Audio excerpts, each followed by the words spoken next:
You, finding life rather dull, dreaming again of exotic places, wishing you were somewhere else, we offer you Escape.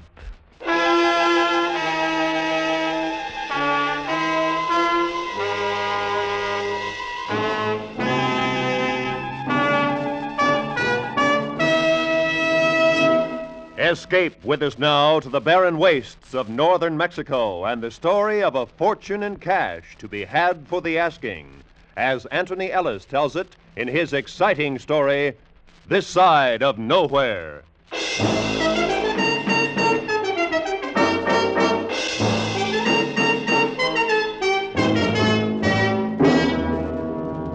You want to know where you can pick up $250,000? Well, I know a place. The money's in $100 bills. The last time I saw it, it was all in one place, and the people who had it were the friendliest people in the world.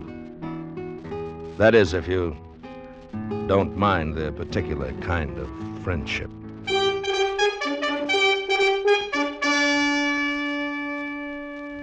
There hadn't been much business in Missouri. Too much competition, and the yokels were spoiled taking rides in the new stuff flying around. My old Stinson didn't look like much, and I couldn't risk doing tricks in her. With me, when the customer paid $3 for a ride, that's what he got, a ride. So there wasn't much business in Missouri. I've been luckier in Kansas, though. Hit a couple of towns where a plane is still a fancy contraption. As I headed west, I was a couple of bucks ahead. About 50 miles east of Wichita, I put down in a grass field outside Willing, and I figured a day or so here would get me enough to buy a new tire for the right wheel.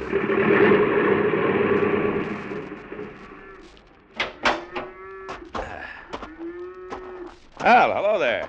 Is this your field? Say, that was pretty. Coming down out of the sky like that, I seen you from a long way. You like planes, huh? Sure. Is this your field? Yep. Down as far as Bogan Stream. Well, look, I'd like to make a deal with you. That so? I'll be here for a couple of days. Let me keep the plane here, and I'll give you $5. 5? Well... And a free ride. Mister, you got a deal. My name's Bill Maydew. Shake.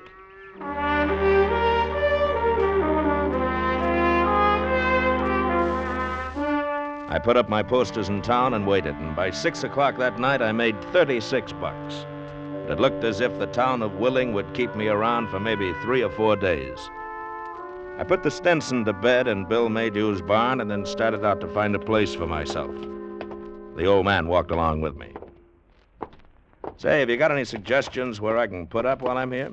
See that flying red horse sign up there? Yeah? Well, right across the street is Maydew's Willing Hotel. Nice and quiet. $2 a night. Breakfast 50 cents. Oh, yours, huh? Yeah, it ain't fancy, but it's restful. Got a city woman staying there, down from Kansas City. No? Taking a rest. Oh, that sounds fine. Hey, we're having steak for dinner. I'll get the wife to put on an extra one for you. With the steak inside, I felt pretty good.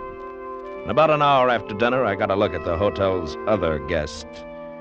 She was tall, with a big, city, dry, crisp figure, and special-looking, too. She didn't seem to notice me as she went over to the desk and started to write a letter. It got quiet, and along about 9 o'clock, I was ready to hit the hay.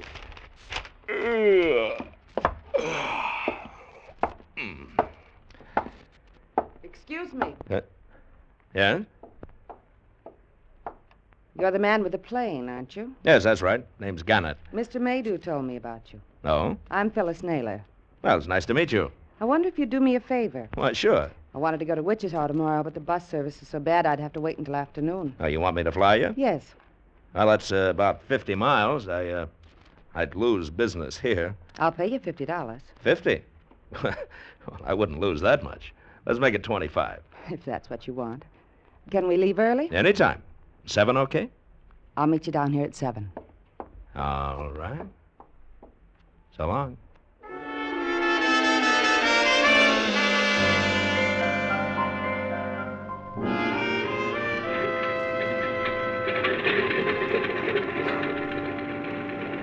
You all set, Miss Naylor? Shall I put your suitcase on the plane? Oh, no thanks, Mr. Maydew. I can manage. We'll miss you. Come visit us again sometime. Yes, I will. Well, let's go. I can come along and keep you company, Mr. Gannett. Okay, it's all right with me. No, I'd rather he didn't. Well, it's your ticket. Anything you say. I'll take you up when I come back, Bill. A couple of hours, huh? I'll wait for you. Hustle me up some business, huh? So long.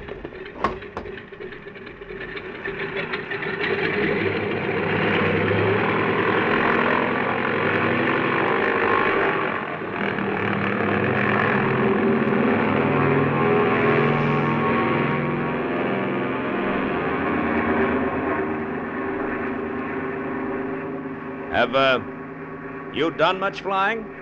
Quite a bit. Oh? Do any yourself? Yes. Oh, swell, swell. Would you like to move up here beside me and take over? Oh, no thanks. Oh. Mr. Gannett, Yeah? how much would you want to fly me to Mexico?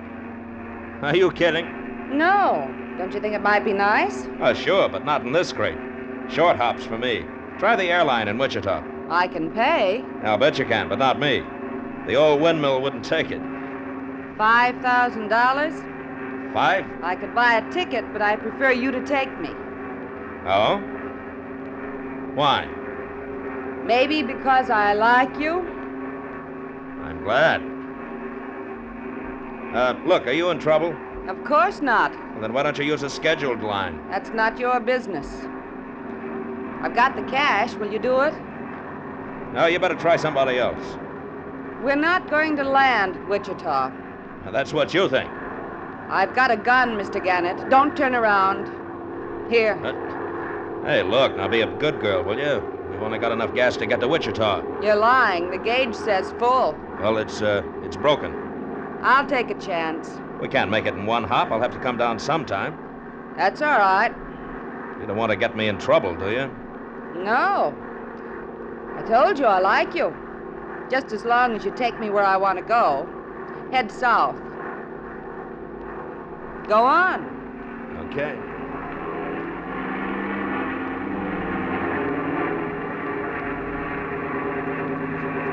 Where do you want to go? Torreon. Well, that's over 1,000 miles. We'll never make that. I think we can. Where do you think you'll have to stop to refuel?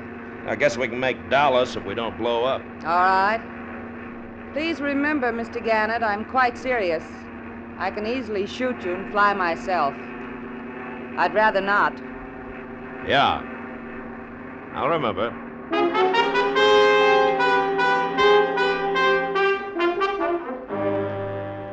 An hour later, we were flying over Tulsa, Oklahoma, and I turned around just once to look at her. She hadn't been bluffing. The gun lay in her hand, steady, and pointed at me. I began to think about Dallas. We'd have to come down there. It wouldn't be hard to get the gun away from her then, but there was something else. $5,000. I thought of what I could do with it, and the more I thought, the more I wondered if I was a sucker. Why fly with a gun in your back when you could make a deal just for the asking? If she was in trouble, that was her business. I didn't know anything about it, and I didn't want to. I reached for the map. What are you doing? Don't get nervous, honey. I just want to take a look at the map. Oh. Torreon, huh? Yeah. Oh, yeah. Yeah, I'd say that's about 300 miles below the border, southwest. I know. That's bad country in between if we had to come down. I know that, too. Were you kidding about that $5,000? No. All right. Put away your gun. What happens when we land at Dallas? Gas up, check the motor, and go on. If you try any tricks Why on... should I? Good looker like you, $5,000. Can I sit next to you? Yeah, sure. Come on. There we go. Your first name's Deke, isn't it? You've been reading hotel registers. Yes. You won't be sorry about this. I'll bet I won't.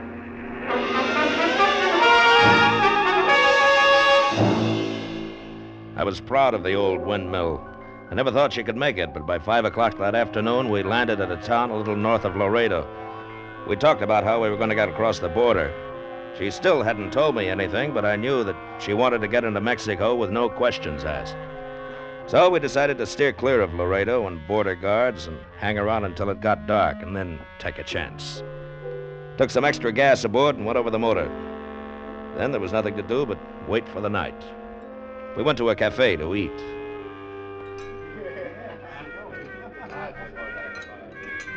Ooh, it's hot. That's the American idea of Mexican food. Unless it burns your tongue off, it's not the real thing.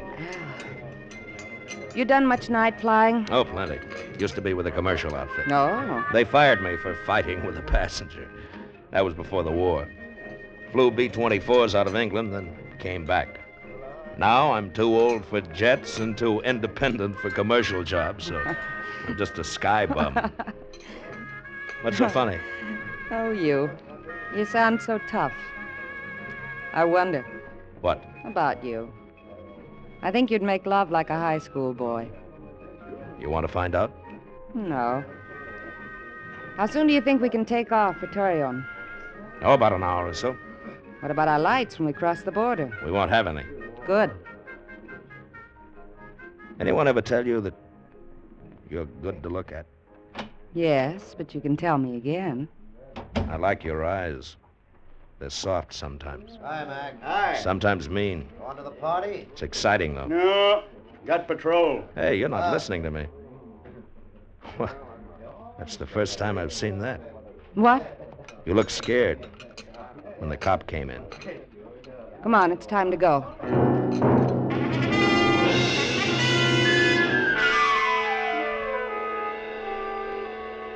We took off soon after dark. I took her up to about 8,000 feet, and we crossed the border. Next stop, Torreon.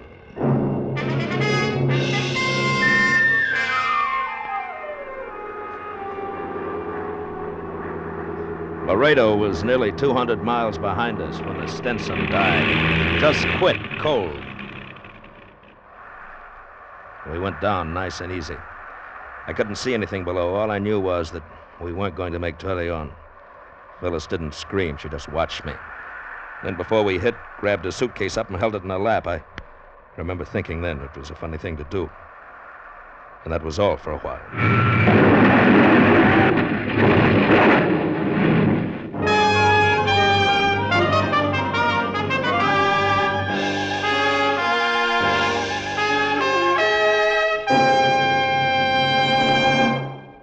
Escape, under the direction of Norman MacDonald, returns in just a moment.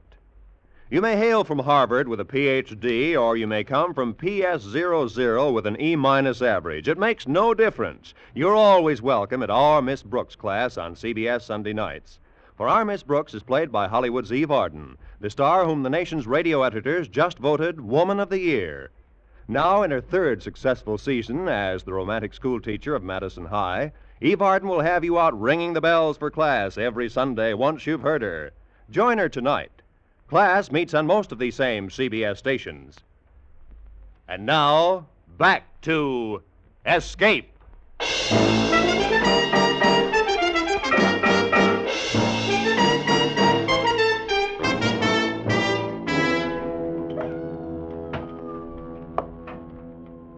I woke up. For a moment, everything was a surprise. I was alive, and it was getting light.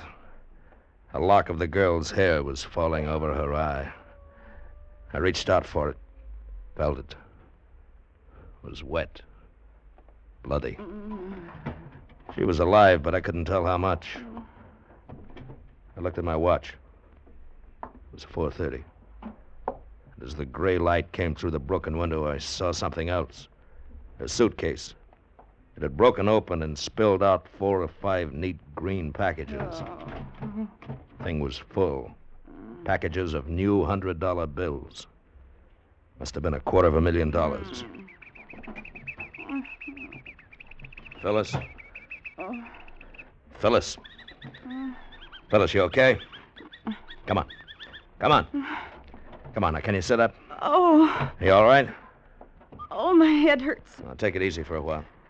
Here, now, give me your gun. No. Come on. I want to have a look outside. All right. I'll be right back.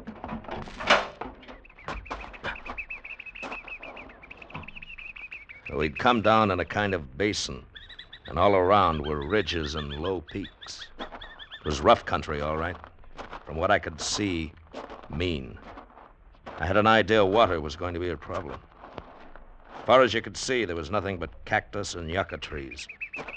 I started back for the plane, and that's when I saw him, sitting under a bush, his hat on his knees. Good morning, senor. He was round, and his face was the color of sand. In his smile were lots of flashing white and gold teeth. I guess he was mostly Indian. He had the happiest voice I'd ever heard. You've had a terrible accident, senor. I'm so glad you're alive. How long have you been here? Since earlier. How much earlier? Oh, much earlier, senor. Well, why didn't you try and get us out? If you were dead, one must await a reasonable time to allow the spirit to depart. Oh. Well, I'm glad to see you. My name's Gannett. Gannett? Mm-hmm. You're American? Yeah. Oh, good. I love the Americans. They're so rich. I am Esteban. I will help you. There is another in the machine with you? Yeah, a girl. She's hurt. We take her to my village. There she will be taken care of. I'm so happy that you are alive, senor. Where are we? A little from my village. No, I mean, how far from Torreon? Torreon? It is many days from here. Oh. What's the name of your village? El Cielo. It means heaven, senor. You will like it. My people will be so happy to see you. Come, we must help your friend.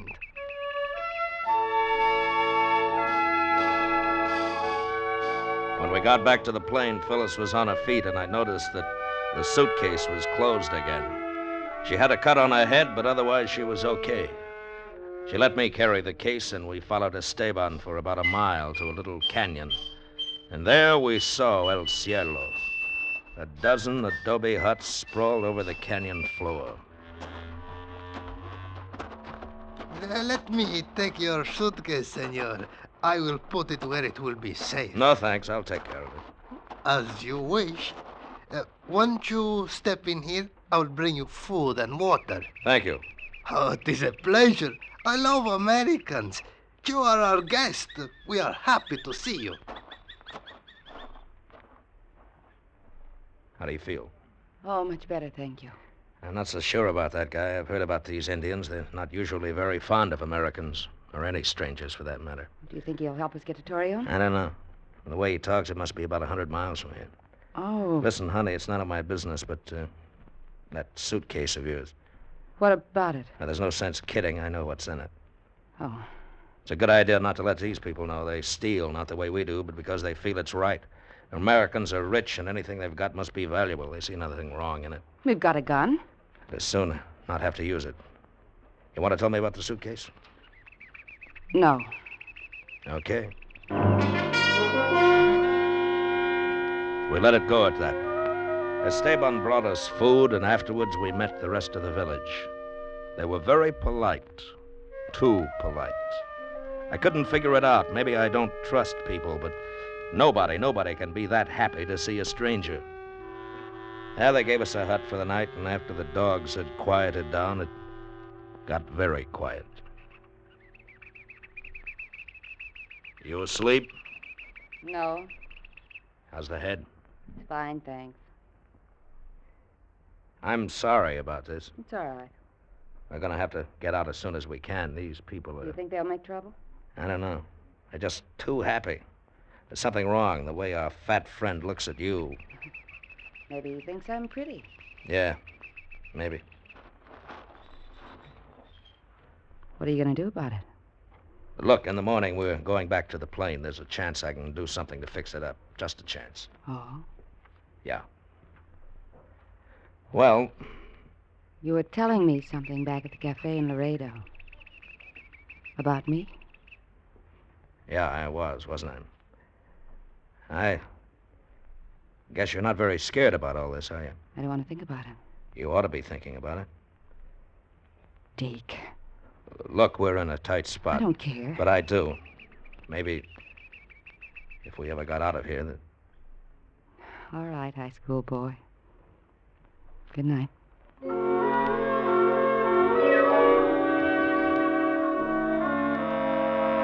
The next morning, Esteban went with me back to the plane. It was still there. That is, most of it. Of course, they'd taken everything movable from inside, stripped the rubber tires off, stolen the prop. Now I know why I hadn't trusted them. What about it, Esteban? It, senor? Nice hospitality. I wanted to patch her up. Senor, some dirty thieves must have come out of the night and done this Yeah, thing. you can say that again. Surely you would not suspect my people. Oh, no, not your people. I'm so happy then. Well, we'll have to rent a couple of your mules. Maybe you'll guide us to a town that's got a bus or a railroad or something. You have money to pay for these things? Little, yeah. We talk about it maybe tomorrow. Now we go back to the village. We didn't talk about it tomorrow or the next day or the next. Esteban always made some excuse.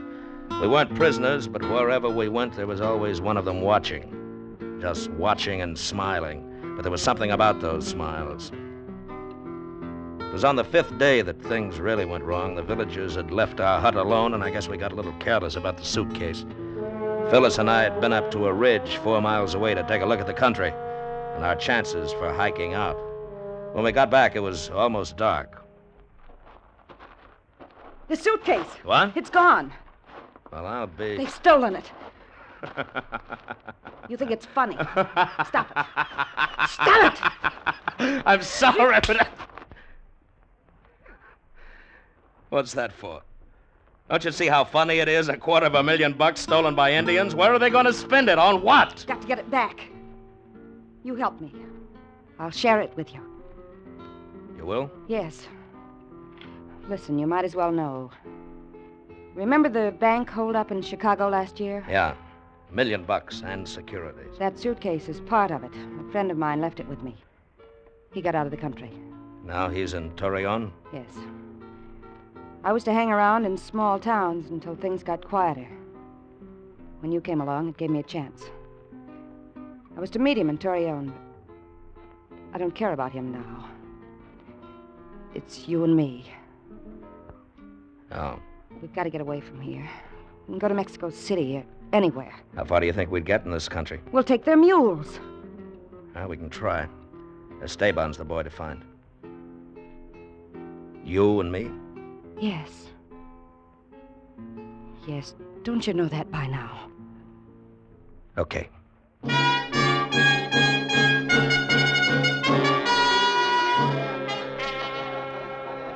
Senor, what can I say?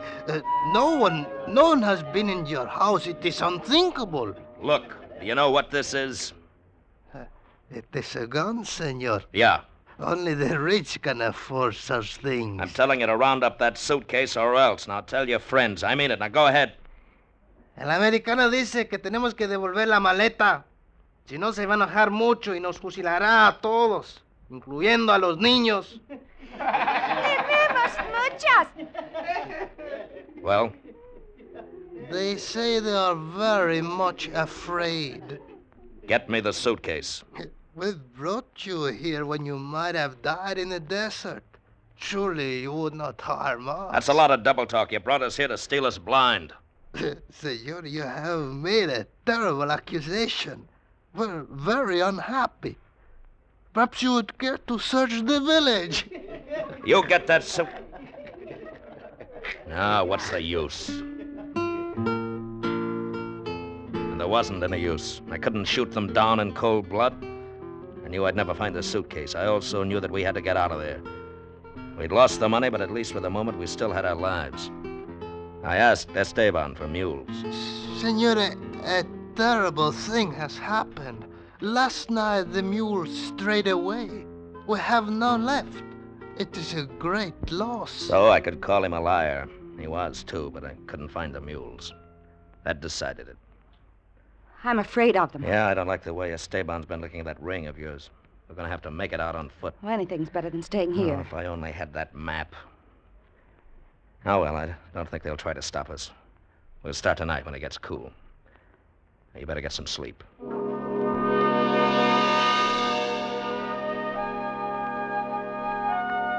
That evening, I heard the villagers moving around outside the hut.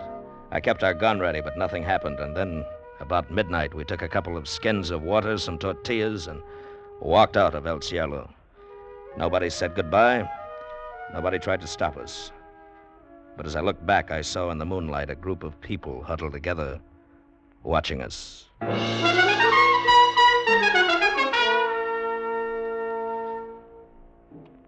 We walked for 3 days. Desert, heat, night, and cold. Then the water was gone. How you doing? Oh, all right. I'm thirsty. Try not to think about it. Can we rest a minute? Hey, better not. Not yet. Try to get to the hills. It's only a few miles. Oh, it's hot. It'll be hotter. Now save your breath. Deke! What? Don't move. Don't move. It's a Gila monster. All right now, fellas. Don't move. Just don't move and I'll blow his head off. Now keep still. That's it. Keep still. Ah! It's bitten me! It's bitten me! Oh, Deke! Ah! Ah!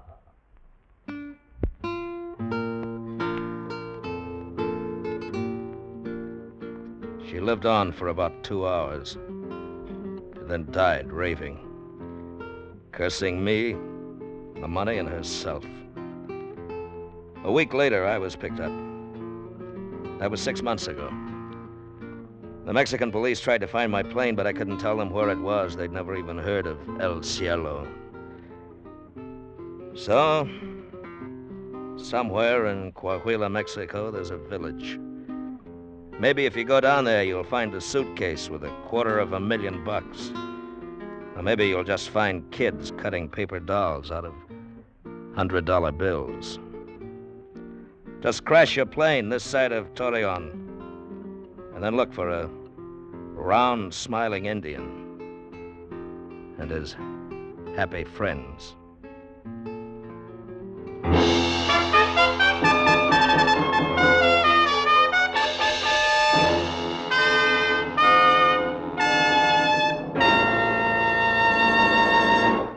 Under the direction of Norman MacDonald, Escape has brought you This Side of Nowhere by Anthony Ellis. William Conrad was starred as Deke, and Virginia Gregg as Phyllis, with Don Diamond as Esteban. In the supporting cast were Lou Krugman and Ralph Moody. The special music for Escape was composed and conducted by Ivan Ditmars. Next week, escape with us to a small freighter in the China Seas and a sinister traveler who brought destruction to crew and ship alike, as Ellis St. Joseph tells it in his most unusual play, A Passenger to Bali.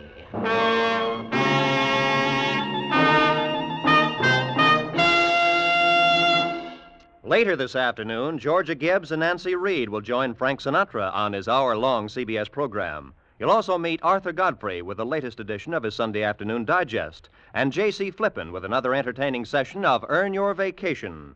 Make Believe Town will bring you a Hollywood adventure entitled No Job for a Lady. So stay tuned now for Make Believe Town, which follows over most of these same CBS stations. This is Roy Rowan speaking. This is CBS, where you spend an hour with Frank Sinatra every Sunday afternoon on the Columbia Broadcasting System.